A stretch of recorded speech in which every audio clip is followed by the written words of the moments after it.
Nathaniel Pierce walked into court that morning with one goal: to see how deep the rot really ran. But when Officer Cole handcuffed him, assuming he was just another silent black man, Pierce didn't resist. He waited, watched, and then calmly revealed his badge: National Director of Investigations. In seconds, the courtroom unraveled. Power shifted, and Pierce's silence became louder than any shout. But what was he really there to expose, and who else was about to fall? If that shook something in you like this video, share it and hit subscribe. Now let me take you back to the moment it all began. Most days, the Kershaw County Courthouse moved like clockwork, routine, predictable, even a little dull. But not that morning. It started with a man. A black man. Tall, composed, and silent, he walked through the side entrance reserved for staff. No badge, no explanation. Just that calm, deliberate stride that made people uncomfortable without knowing why. Officer Cole Maddox spotted him from the front checkpoint, his jaw tensed. "Hey, that door's for authorized personnel only," Cole barked across the lobby, his voice bouncing off marble walls. The man didn't flinch, didn't stop, just kept walking. "Sir, I'm talking to you." "Nothing." Cole's boots echoed as he crossed the room. People turned, heads lifted. A few attorneys paused mid-sip of their coffee. Cole stepped in front of the man blocking his path. "You hear me? Or are you choosing not to?" The man finally stopped, looked him dead in the eye. But still, not a word. Cole's hand hovered near his belt. "You got ID? Some court pass? Anything?" The man's silence was steady. Not smug, not afraid, just deliberate. It unnerved Cole more than he'd admit. "You think this is funny?" Cole snapped. "You think walking around in here like you own the place makes you special?" Again, nothing. Cole leaned in. "Let me tell you something. Folks who act too quiet, they're the ones I watch the closest." He reached out, hand closing hard around the man's wrist. A slight shift. Just a breath of resistance, not from the man, but from the room. Several people froze. Someone whispered, "What's going on?" Cole didn't care. "Hands behind your back, now!" Still no protest. The man complied slowly, without fear. Click, clack. The cuffs locked around his wrists. Officer Denton, standing a few feet away, stepped forward. Older, more measured. He'd seen too many situations start this way and end badly. "Cole," he said quietly. He didn't do anything yet. Cole turned. "You saw him ignore me. Walked in like he owned the building. That's not nothing." He didn't resist. Cole's voice dropped sharp and defensive. "You want to wait till he pulls something?" Denton hesitated. "I'm saying maybe ask before you escalate." Cole shot him a look. "I don't hesitate with silent threats. Silence is a choice." He tightened the grip on the man's shoulder and started walking him toward a wooden bench near courtroom B. The man didn't resist. He walked with him, straight-backed, calm as ever. Still not a single word. Across the lobby, a young woman had been watching. Camila Reyes, 21. Quiet, observant. Her phone already in her hand. She wasn't just another bystander. She was the daughter of a journalist. She'd grown up hearing how moments like this could shift the narrative. How stories weren't about shouting, but about who had the courage to see what others ignored. She hit record. The man was now seated, cuffed hands resting in his lap, eyes fixed on nothing in particular. Camila zoomed in. Her heart beat faster. Officer Cole paced a few steps away, breathing heavier than he should. Camila whispered more to herself than anyone else. "Why isn't anyone stopping this?" Then she whispered again, softer. "Who is he?" Inside courtroom B, the bailiff called the next case. Business as usual. But outside, something had broken. Cole stood a few feet from his silent detainee, restless. He leaned in. "You think you're better than me? Is that it? You too good to speak?" Nothing. "Who do you think you are walking in like that?" Still nothing. And that was the moment. The moment Cole didn't realize he wasn't just cuffing a stranger. He was lighting a fuse. And the man he thought was nobody had been sent there with a purpose. They sat him down quietly just outside courtroom B, hands cuffed, eyes steady, no name, no file, no warrant. And still he didn't speak. Denton clicked through the courthouse system, his fingers hovering over the keyboard. "Got anything on him yet?" he asked. Cole leaned back, arms crossed. "Nope. Doesn't match anyone scheduled for today." Walked in through the staff hallway like he owned it. Wouldn't say a word. Denton blinked at the screen. "No record. At all," Clean Cole muttered. "Too clean. What's the charge?" Cole shrugged. "Non-compliance. Suspicious entry." Gave me that look. Denton looked over, confused. What look? You know the kind, Cole said darkly. Cold. Calculated. The I dare you kind. It wasn't on the books, but it was enough for Cole. The hallway started to buzz. A few lawyers lingered by the wall. A couple jurors whispered near the water cooler. Even one janitor paused mid-mop, eyeing the man like he'd set off an alarm just by breathing. And Nathaniel Cross still hadn't moved. He sat like stone. Cuffed. Quiet. But not defeated. It wasn't a silence of fear, no twitch, no twitchy eyes, no shallow breaths. It was measured, intact, almost too calm. Camilla leaned against the pillar near the corner. She wasn't recording anymore. She was watching the watchers. It wasn't the man in cuffs that worried her. It was the way people needed him to be guilty. You can tell someone whispered behind her. He's trouble. Look at him playing the system. No ID. He's probably faking something. Bet he sues by tomorrow. Every voice in that hallway built on assumptions. Layer after layer louder than anything Cross had said, which was still nothing. The courtroom door creaked open. Judge Cynthia Kroll emerged sharp in her robe, clipboard in hand. She stopped short when she saw the cuffs. "Who is this?" she asked. Refused to ID himself. Cole answered flatly. Tried to enter through restricted access. Wouldn't explain. Wouldn't speak. The judge stepped closer, eyes narrowing. "Sir, do you have a name? A reason for being here?" Nathaniel Cross slowly looked up. His gaze was direct, unwavering, like he was peeling back something behind her eyes. But again he said nothing. Kroll tapped her pen once, then again. "I don't have time for this. If you're trying to make some kind of political stunt, it won't work in my courtroom. No blink, no smirk, no defense. Just stillness." Cole smirked. "Told you, he knows what he's doing." Denton looked down unsure, then leaned in and muttered under his breath. "You sure about this, Cole?" Cole didn't answer, but his jaw tightened. Camilla stepped forward slowly. She wasn't trying to interrupt. But something about the whole thing felt off. "What if he's not playing anything?" she said softly. "What if this isn't silence, but something else?" Everyone turned. Cole scoffed. "What, like some peaceful protest?" "No," Camilla said. "Like maybe he's just waiting to see who'll show their cards first." It got quiet again. Too quiet. One of the clerks whispered, "Why's he so calm?" A bailiff murmured, "Guys like that never walk in alone." Judge Kroll sighed. "We'll reconvene after recess. Until we confirm who he is, he stays here under observation." She disappeared back through the door. Cole puffed up slightly like he'd won something. Denton didn't move, but Cross still no reaction, still watching. It wasn't arrogance, it wasn't fear. It was something else, something controlled, something trained. Camilla looked at him one last time. For a moment she caught it not the man, but the way he was watching them all, measuring them, as if this whole situation was exactly what he wanted to see. And that's when she realized, maybe he wasn't caught in the wrong place. Maybe they were. The courtroom lights hummed faintly. The judge had barely returned from recess when the final question fell. Sir Judge Kroll said slower this time, "We're giving you one last opportunity. State your name and purpose." Nathaniel Cross, still cuffed, still silent, slowly turned his head. There was no defiance in his eyes, no panic either. Just quiet permission, like he had finally decided they were ready. And then with a movement so calm it almost felt rehearsed, he reached for the inside of his coat. Cole stiffened instantly. Hey, what are you?" But Cross didn't flinch. He pulled out a slim black leather wallet, creased and worn at the edges. He turned it over once in his palm. Then, with both hands, he flipped it open. The room froze. In the center, gleaming against soft leather, was a silver badge, clean, unmistakable, and deadly serious. United States Department of National Investigations.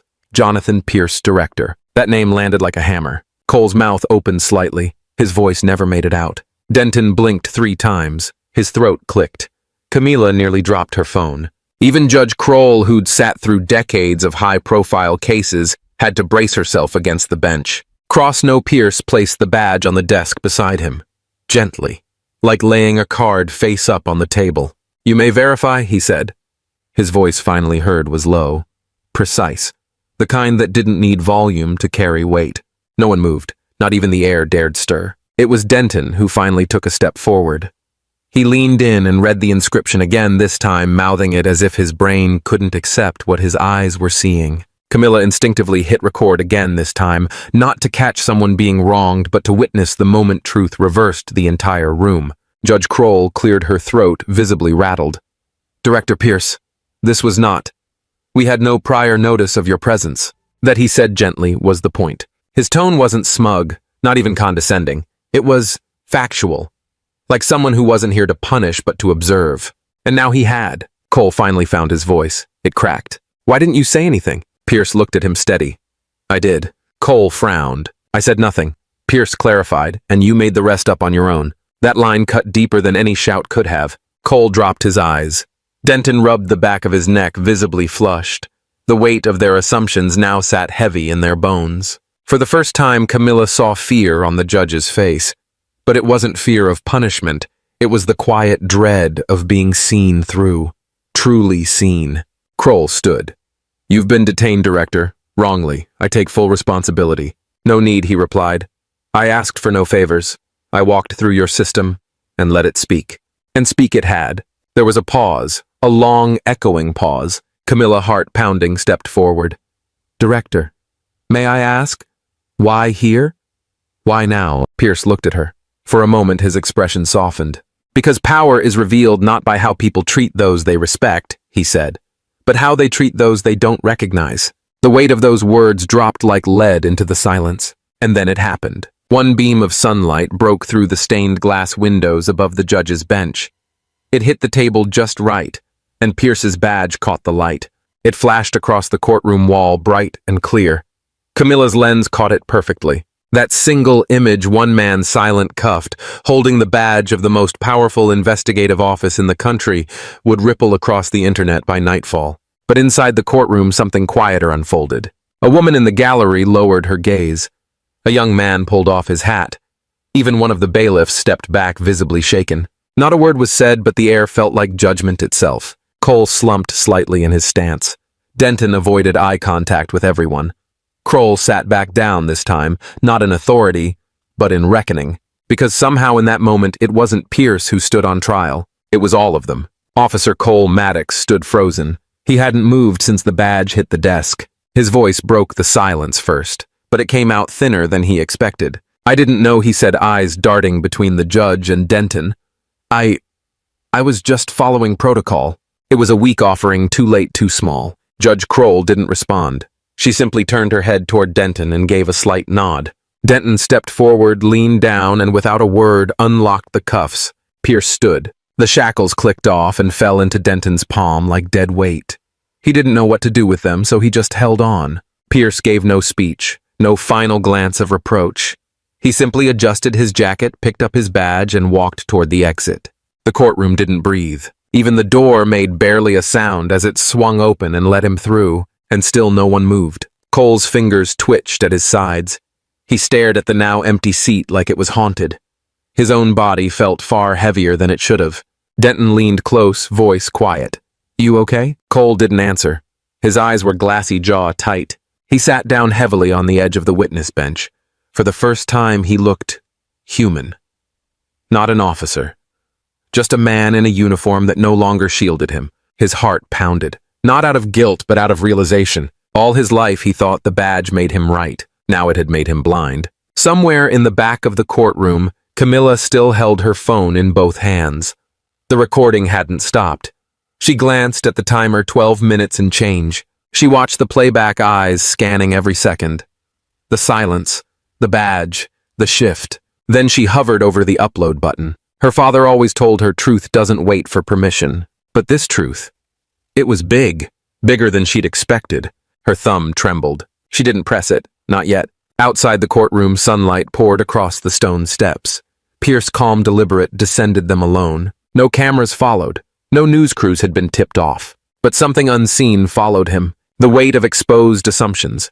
The echoes of a room being judged by the man they tried to detain. And far behind him, inside the parking garage, Cole Maddox sat in the passenger seat of Denton's cruiser, staring through the windshield. Denton had offered to drive.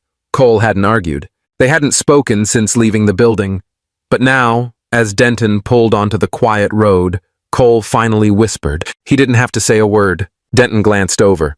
No, he didn't. The silence returned, until, my dad, Cole said, voice uneven. He was a beat cop in South Haven, back in the 70s. Denton nodded slowly. Tough time. He used to tell me, Cole continued, eyes distant, that the uniform's not a mirror. It doesn't show you who you are. It shows everyone else who they want to see. Denton didn't respond. Cole shook his head.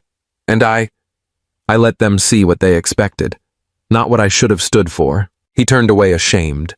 All I saw was a black man in the wrong hallway. No one corrected him, because there was nothing left to defend. Back inside, Camilla walked slowly out of the courtroom, still staring at the video in her hand. In her gut, she knew this footage would shake more than just a courtroom. But she also knew once it was out, there was no pulling it back. As she reached the doors, she stopped and looked around. A few people still lingered, not talking, just thinking. It wasn't chaos, it was reflection. And maybe that was worse. Her thumb hovered again. Click. The video went live. Far across the courthouse lawn, Pierce stopped at the edge of the lot. He didn't turn around. But if he had, he might have seen the faces behind the windows shift. He might have seen Cole finally pull off his badge and set it on the dashboard. Not as a symbol of defeat, but as a start. Sometimes the only way to wear the badge right is to take it off first. It didn't take long. Camilla's video hit 100,000 views before the courthouse even closed for the day. By the next morning, it was past 500,000. And by the end of the second day, it had crossed 1 million. The clip was short, under 2 minutes, but people couldn't stop watching. The silent man in the suit, the badge, the courtroom going still, and that haunting line, "You may verify." They called it the moment justice blinked, and people blinked with it. News anchors played the footage on loop. Reaction channels broke it down frame by frame. And a retired police captain on a podcast summed it up best. At first I laughed, thought it was a setup, a prank, but then I saw his eyes. And I realized I was part of the problem too. The internet dubbed him the Quiet Cap. Someone designed a minimalist logo, just a silver badge with a reflection of a gavel across it. The hashtag Quiet Justice trended in 5 states. But it wasn't just online. By day 3, protesters gathered in front of the Kershaw courthouse holding signs that read, "Respect is not a privilege, it's the law." He didn't shout. He didn't need to. Meanwhile, Officer Cole Maddox stayed indoors. He'd been suspended pending internal review. But it wasn't the suspension that haunted him. It was the knock at his door and the sea of cameras behind it. A reporter shouted, "Do you feel ashamed?" Another, "Was it racial profiling?" A third one simply asked, "Would you do it again?" Cole didn't answer. He didn't even come to the door. But behind the curtain, he watched his own mistake ripple out into the world far louder than any gunshot. He'd thought it would all blow over. It didn't. Even his voicemail was full. His cousin had called to check in. His old academy roommate left a long message, not angry, just disappointed. But the one that stung the most was from his dad. "Son, I warned you once, never forget the badge means service, not superiority. If you lost your compass, maybe it's time to find it again." Across town, Denton sat across from a local news anchor in a studio that felt too bright, too clean. She smiled politely. "Detective Denton, you were present when the arrest occurred. Would you say you condoned Officer Maddox's actions?" He paused, long enough for the silence to speak. Then he replied softly, "I didn't stop him." The reporter tilted her head. "So, was that a mistake?" Denton didn't flinch. "Yes, that was all he said. But somehow it said everything. They didn't run the full interview, just the 3-second clip. That was all viewers needed." Online, the comments poured in. Finally, someone admits it. He didn't try to defend the indefensible. Real accountability starts with real honesty. Meanwhile, Camilla sat at her laptop scrolling through messages. Some praised her for being brave. Others accused her of trying to stir unrest. She didn't respond to any of them. Instead, she opened an email from her father. Just 2 lines. "You did what I trained you for. Now stay steady." She smiled not because she felt proud, but because she felt grounded. The video was no longer hers. It belonged to the country now. And then there was Pierce, or rather the silence of Pierce. He hadn't made a statement, hadn't done a press conference, didn't appear on a single talk show. No interviews, no op-eds, no tweets, just silence. But that silence echoed. Local lawmakers began reviewing protocols around courthouse access. Training sessions were scheduled for racial bias awareness in 4 departments. A petition calling for changes in how courtroom security handled non-defendants reached 80,000 signatures in 1 week. It was as if one quiet act had unlocked a dam of conscience. And still, Pierce said nothing. He didn't need to. Because when a man that powerful chooses stillness, the world leans in to listen. There's a certain kind of silence that comes after a storm when people stop talking, not because they've run out of words, but because they finally understand something they didn't want to believe. That's the silence that followed Jonathan Cross out of the courthouse. But long before that moment, before the handcuffs, before the courtroom stilled, Jonathan Cross had already made up his mind. This wasn't a reaction. It was a move. A calculated one. He had once been a boy with questions. Sitting in the front seat of a city bus, watching his father drive through crowded streets with the same quiet dignity every day. That was until the day a white officer dragged his father off the bus after a customer complaint. No warning. No reason. Just fists rage and a siren that came far too late. His father never walked again. He never made it home. That boy had made a promise in that hospital hallway he would never raise his voice. But he would make sure those who abused power heard him anyway. Years passed. He studied law, criminology, federal justice systems. Always quietly. Always precisely. He entered internal affairs with a record so clean it made other agents nervous. And over time, he rose. Not because he wanted the power, but because the higher he climbed, the clearer the rot became. And Kershaw County. It wasn't just another courthouse. It was a dot on a map that kept blinking red. Civil complaints buried. Body cam footage lost. Officers reassigned rather than reprimanded. On paper, nothing stuck.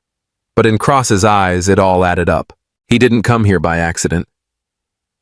The moment Officer Cole Maddox stopped him, Cross didn't resist, because he needed to know how far they'd go when no one else was watching, and they did not disappoint. Back in his office weeks before the courthouse incident, Cross had laid out every file, every photo, every recorded conversation from anonymous tips. The courtroom was never the beginning. It was the test. The final field observation. Cole failed. Denton, he hesitated. That was noted. Camilla. She filmed. That was unexpected. But powerful. Cross had already forwarded everything to the Department of Justice. The moment he left the courtroom, facial recognition and badge logs confirmed what Kershaw County claimed didn't exist. Recorded misconduct, deliberate omissions, and use of force inconsistencies. The internal chain of command wasn't just flawed, it was protected. That's why Cross didn't walk into that building as the director. He walked in as a black man in plain clothes to see how deep the instinct to dominate ran, and now his job was done. Within 48 hours, a black SUV rolled into the county lot, its government plates glinting in the morning sun. Out stepped Inspector Ayla Barrett, senior-level investigator with the DOJ. She didn't wear a badge on her chest, just clipped it casually to her belt as if she didn't need to prove a thing. Her first stop wasn't the sheriff's office. It was Denton. "I'm not here for Cross," she said flatly. "I'm here for what you didn't stop." Denton blinked, words failing. He tried to explain. Tried to say he didn't know, that he only hesitated. But Ayla didn't need a confession. She needed accountability. And Denton. He knew. Deep down, he'd known something was off the moment Cross's eyes met his. That wasn't fear he'd seen, it was recognition. By the time Ayla entered the courtroom itself, half the staff had already cleared their desks. Rumors spread fast, and no one wanted to be the next to fall. Outside the courthouse, Cole sat in his parked car, staring at the side mirror where a smudge still lingered from where his hand had trembled. He thought about his badge, about how long he'd believed it protected him. But now, that badge felt like paper. He heard his father's voice in his head, an old warning from years ago. "Son, the uniform should help you see clearer, not blind you." And it did, eventually. But maybe too late. At a nearby diner, Camila scrolled through her phone, watching her video hit 2 million views. She wasn't smiling. She wasn't celebrating. She was processing. "This isn't just going viral," someone whispered in the booth behind her. "This is history." She turned around. An older man, gray beard, marine cap. He looked at her and simply nodded. "Justice used to wear a gavel," he said softly. "Now it wears a phone camera." And Jonathan Cross, he never posted, never tweeted, never gave interviews. But his silence echoed across the country like thunder, unspoken but undeniable. When Denton was asked by a local reporter days later if Cross had said anything to him during the incident, he simply replied, no. He didn't need to. He already knew everything. And that was the truth. Cross didn't enter that courthouse to cause a scene. He entered it to reveal one. Ayla Barrett didn't knock on doors. She opened them. For the next 6 days, she tore through the courthouse like a storm, not with anger, but with a terrifying calm. She interviewed everyone from the janitor to the chief clerk. No badge, no robe, no desk plaque offered protection. She sat across from the courtroom secretary and asked one question. When was the last time you reported misconduct? The woman stammered. I didn't think it was my place. Ayla leaned in. That's the problem. None of you thought it was your place. And now, it is. Downstairs, Officer Denton stood in the hallway staring at the same bench where Cross had been handcuffed. His face was pale, his thoughts louder than the voices around him. When Ayla approached him, she didn't pull out a notepad. She simply said, "Tell me what you saw, not what you were trained to see." Denton exhaled. "I saw a man get treated like a threat for walking in silence." She didn't blink, and I saw Cole do it before he added, voice tightening. "Not just once. I covered for him. A lot of us did. We laughed about it back then." Ayla didn't move. She didn't judge. That was what made it worse. She just wrote something down and walked away. Across town, Cole Maddox sat on his living room couch, his badge still on the coffee table untouched for days. His young son Dylan, no more than 8, sat beside him and asked softly, "Dad, are you a good guy?" Cole froze. Of all the questions he'd faced in the past week on camera from reporters from the DOJ, this was the one that shattered him. He didn't answer. That night, Cole sat alone in the bathroom door locked, mirror fogged, a bottle of pills in his hand. His face looked like a stranger's. The uniform, the years, the noise, it all felt so far away now. He had worn the badge like a shield, but now it felt like a stain. His hand trembled as he unscrewed the cap. That's when a knock came, slow, deliberate. It was Denton. He didn't say a word, just held out something small and worn. A gray baseball cap with a single symbol stitched in white, the quiet cap. Cole stared at it. "I thought you'd need this more than I do," Denton said. "You made a mistake, but silence can mean something else now." He left the cap on the table and walked away. Cole sat there for a long time, just holding it. The Department of Justice released preliminary statistics the next morning. 73% of arrests made at Kershaw Courthouse in the past 18 months lacked proper documentation, legal grounds, or due process. The press didn't need time to spin it. It spun itself. Cable anchors called it the collapse of confidence. Podcasts debated the deeper implications. Twitter ignited with hashtags, #BrokenBadges, #FixKershaw, silent no more. But it wasn't just the public that reacted. Judge Cynthia Kroll was summoned before an ethics review board. Her crime in action. They played back courtroom footage of Cross being arrested. Her eyes never moved. Her mouth never opened. When questioned, she said, "I didn't see anything out of the ordinary." To which Ayla responded without raising her voice, "That's exactly why you're here." The silence wasn't just in the courtroom anymore. It had spread to city council chambers, police stations, legislative floors. For the first time, the system wasn't pointing fingers outward. It was turning inward. And it was afraid. Cole showed up at the precinct the next day, not in uniform, but in civilian clothes. He asked to speak at roll call. His voice wasn't loud, but it was steady. I was raised to believe the badge meant honor. That doing the right thing was enough. But I wore this thing like armor. I thought it made me better than the people I was supposed to protect. He paused, eyes glistening. "I arrested a man who outranked everyone in this state, and I didn't even ask his name, because I saw black before I saw human. That's not justice. That's blindness."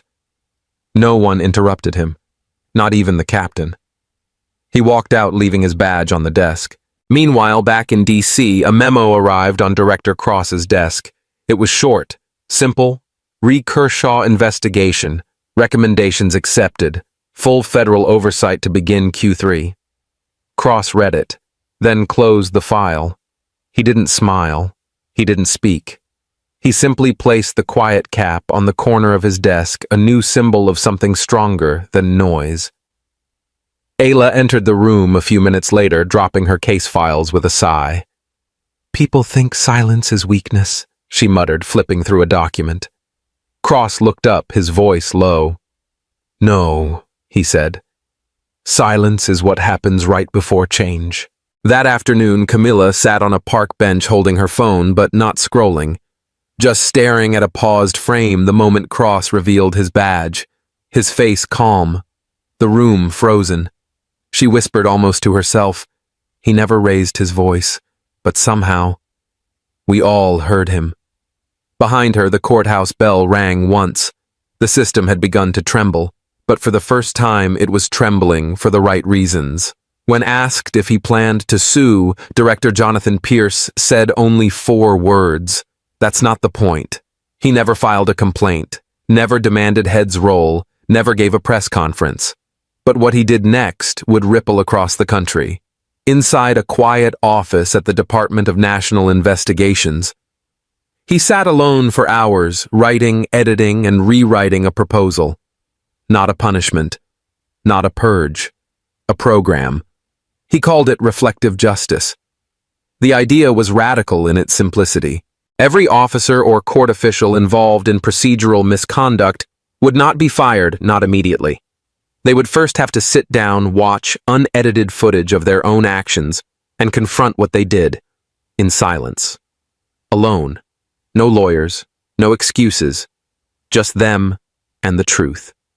Each session was followed by a structured dialogue, not with superiors, but with those who had been affected, community members, young cadets, even former defendants. It wasn't designed to humiliate. It was designed to disarm ego with honesty. Pierce didn't speak publicly. He didn't have to. Word of the program leaked within weeks, first to internal agencies, then to the press. Some called it soft. Others said it was genius. One headline in The Atlantic read, "The man who dismantled injustice without raising his voice." Inside Kershaw Courthouse, change began like a low hum, not loud, not fast, but steady. Officer Cole Maddox submitted his resignation quietly. But what he left behind wasn't just a badge. It was a handwritten note folded neatly addressed to Director Pierce. "Thank you for not crushing me when you could have. I hear what silence sounds like now." Cole. He mailed it, then disappeared from the public eye. Officer Denton chose another path. He enrolled in the very first reflective justice cycle not as a participant, but as a guide. He became a trainer for new recruits, using his own story as both warning and lesson. "Don't let silence be what you fear," he told them. "Let it be what reminds you to pause." Meanwhile, Ayla Barrett stood before the House Oversight Committee presenting data from the pilot program. Since implementing reflective justice, she said, complaints of procedural abuse dropped 41%. Internal reporting tripled, and we didn't fire a single officer to achieve that. A congressman asked bluntly, "And you attribute that to watching videos?" Ayla shook her head. "No, sir. I attribute it to watching themselves." By the end of the hearing, the committee voted unanimously to approve federal support for the program's expansion to 5 additional states. It was one of the quietest revolutions in law enforcement history. Back in Georgia, something else began to change. A name began appearing at college panels, local schools, even on podcast guest lists: Camilla Dorsey. The intern who once pressed record without thinking now stood in front of cameras with full intention. She spoke not as a victim or a witness, but as a voice for a generation raised on transparency. "We're not trying to destroy the system," she told a town hall crowd in Macon. "We're asking it to stop pretending it doesn't see us. Start listening before labeling. Start pausing before punishing." The crowd erupted into applause, not thunderous, but heartfelt. Camila became the unofficial spokesperson for what the press had dubbed the quiet movement.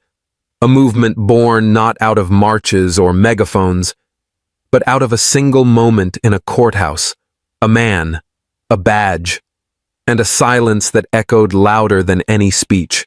One afternoon, Camilla returned to Kershaw Courthouse not as an intern, but as a guest speaker. She stood at the same spot where Cross had been handcuffed.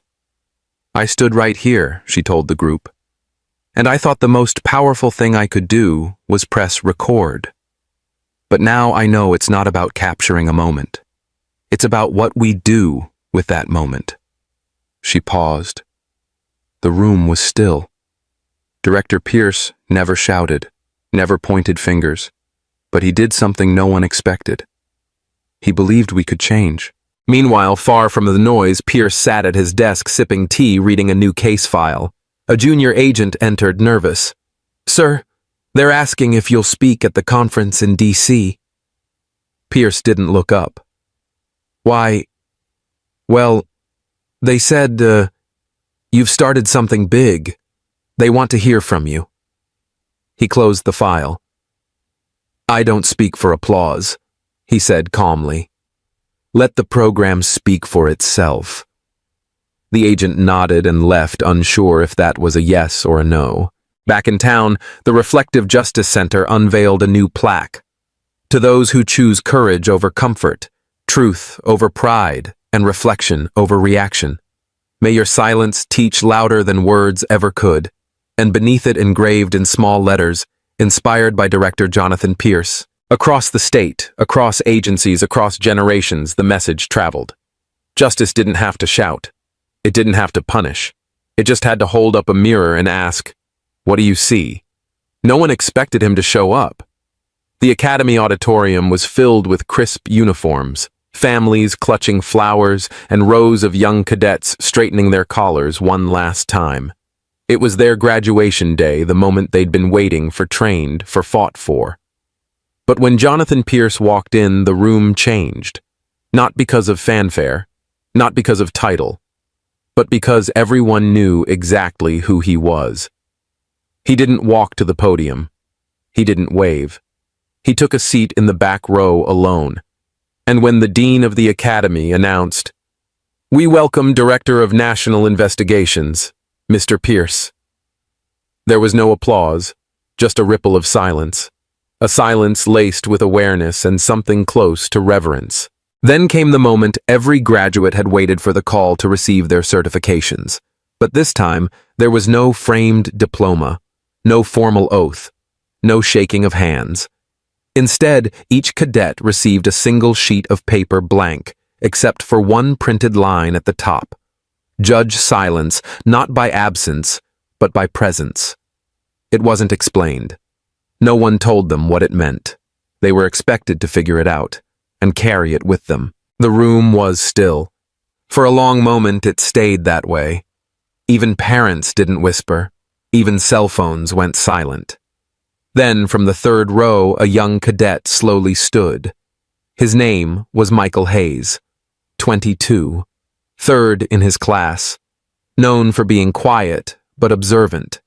He didn't raise his hand. He just began to speak.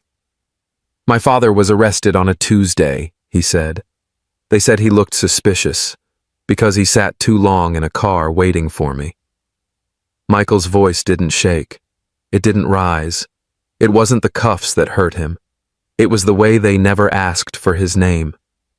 He looked around the room. "I joined the academy to make sure that never happens again. And I know now. It doesn't start with yelling. It starts with watching, with noticing when silence is trying to speak." He sat down. No applause followed. Just a breath held across 100 chests. And then something no one expected. From the side aisle, Judge Cynthia Kroll, still under formal review, stood up holding a sheet identical to the cadets. She walked to the front of the room. No notes, no robe, just eyes that had aged a little since that day in court. She looked directly at Pierce. "I once sat in a courtroom while a man was wrongly detained in front of me. I did nothing." Her voice cracked just once. "Because I thought silence was consent. I thought staying neutral meant staying professional. But I was wrong. She turned to the graduates. You don't become part of the problem by making noise. You become part of it by doing nothing. I'm sorry, and I promise to do better if I'm ever given that chance. There were no camera flashes, no reporters waiting outside, just people listening, and then it happened. One by one, cadets began to stand. No one told them to. There was no cue. They simply rose to their feet. Some placed their hand gently over the paper they had been given. Some looked down. Others closed their eyes. They didn't clap. They bowed.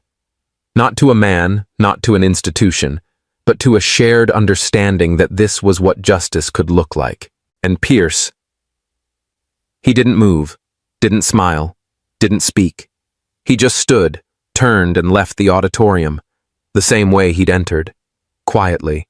But for the graduates of that class, for their parents, and for everyone who watched that moment unfold, it would echo longer than any speech could have. Later that night, someone asked Cadet Michael Hayes what Pierce's visit meant to him. Michael didn't give a long answer. He simply looked at the paper again and said, "He didn't come to speak. He came to remind us what listening looks like." Outside, a light rain began to fall, soft, steady, and somewhere just past the courthouse and the stone steps where it all began, a man walked alone in the dark, leaving behind not a legacy of noise, but a movement born in the quiet. The ripples never stopped. Weeks passed, but the quiet never faded. It echoed in classrooms, in squad cars, in the spaces between orders and decisions. It echoed because it wasn't just about what had happened to one man, it was about what the silence revealed in all of them. Cole Maddox now wore no badge. Instead, he stood in front of a classroom filled with young recruits. A whiteboard behind him. No gun. No authority except his story. Ethics in Enforcement read the title of his course. He didn't start with policies or procedures. He started with regret. There was a day he'd tell them when I believed silence was defiance, that not speaking made a person dangerous. Then he'd pause, let them feel it. I learned too late that sometimes silence is the loudest protest of all.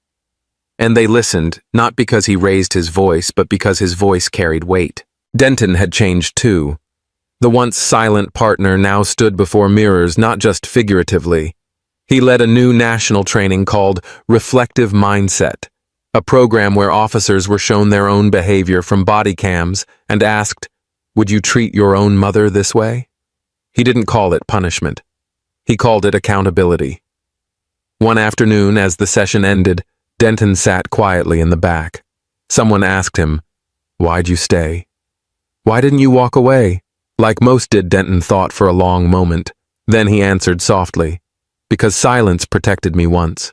Now it's my turn to answer back with change." On national television, Camilla appeared for a short segment. Now a college student, she sat across from a well-known news anchor, eyes bright but steady. I almost deleted the video, she admitted. I was scared. I didn't want to be the girl who stirred the storm. She smiled gently, honestly. But something in me said, maybe the storm needs stirring. Outside, a small revolution took quiet form. Quiet caps. The simple, sleek black baseball caps with no logo began appearing everywhere. On school backpacks, on bus drivers, on courtroom benches, on the rear-view mirrors of rideshare cars. No slogan, no branding, just the shared symbol of those who'd chosen to listen before they judged. One rainy morning, a black sedan pulled to a slow stop outside the Kershaw County Courthouse. The engine idled for a while. Jonathan Pierce sat behind the wheel alone. His fingers rested lightly on the steering wheel as he stared at the stone steps. He didn't move. He didn't get out. Behind the glass, his eyes reflected not bitterness, but memory. He wasn't there for a confrontation. He was there for a moment. A final one. Then he put the car into drive and disappeared into the drizzle. At a neighborhood crosswalk, a father and son waited for the light to change. The boy, maybe 8 or 9, tugged on his dad's coat and pointed toward a billboard showing Pierce's face and the quiet cap resting on the desk before him. Daddy, the boy, asked, Is that man a hero?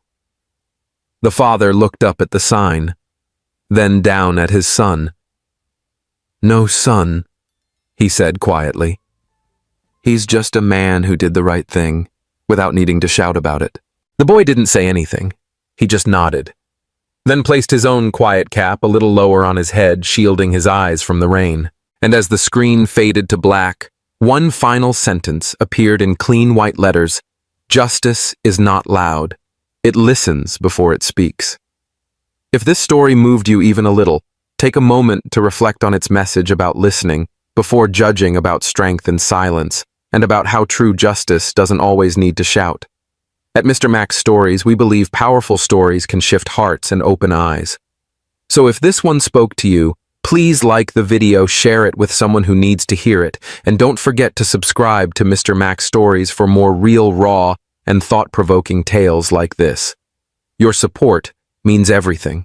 Every click, every comment, every share gives our small creative team the strength to keep telling stories that matter. And remember, when you hear a story from Mr. Max Stories, you're not just watching a video. You're hearing truth wrapped in silence. That's the Mr. Max Stories way. See you in the next story.